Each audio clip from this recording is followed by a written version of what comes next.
Welcome to my YouTube channel. আশা করি তোমরা সবাই ভালো আছো ও সুস্থ আছো। এর আগের ভিডিওগুলোতে আমি তোমাদের মাধ্যমিক পরীক্ষার সাজেশন দিয়েছি। যারা সেই ভিডিওগুলো দেখোনি তারা আমার চ্যানেলে গিয়ে সেই ভিডিওগুলো দেখে নিতে পারো।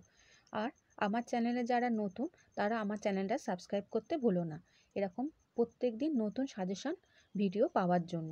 আর ভিডিওটা তোমাদের ভালো লাগলে লাইক করতে ভুলো না, আর বন্ধুদের সাথে শেয়ার করে দিও যাতে তারাও এরকম নতুন সাজেশন প্রত্যেকদিন পায়। আজকে বন্ধুরা আমি তোমাদের সৈয়দ আলাউলের লেখা সিন্ধু তীরের কবিতা থেকে সমুদ্র নিপতি সুতার চরিত্রটি আলোচনা করে দিচ্ছি।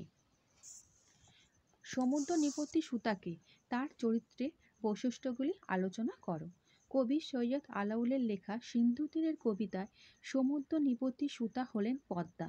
এই কবিতায় তার চরিত্রের বেশ কিছু অংশ ফুটে উঠেছে।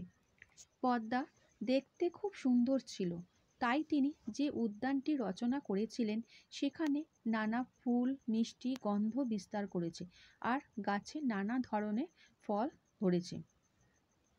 পদ্মা উদ্যানে যখন ঘুরছিল সমুদ্র তীরে, সেই সময় সে ভেলা দেখে কৌতূহলী হয়ে পড়েন। পদ্মা এত কৌতূহলী হয়ে পড়লেন, সে সেখানে গিয়ে পদ্মাবতী সহ 5 কন্যাকে অচেতন অবস্থায় দেখে এবং তাদের উদ্ধার করে নিয়ে এসেছিলেন। পদ্মাবতীর মধ্যে ছিল যথেষ্ট সেবা পরায়ণতা, সেই কারণে তিনি পদ্মাবতী সহ 5 কন্যাকে উদ্ধার করেন এবং তাদের সেবা শুশ্রূষার সাহায্যে তাদের সুস্থ করার চেষ্টা করেন।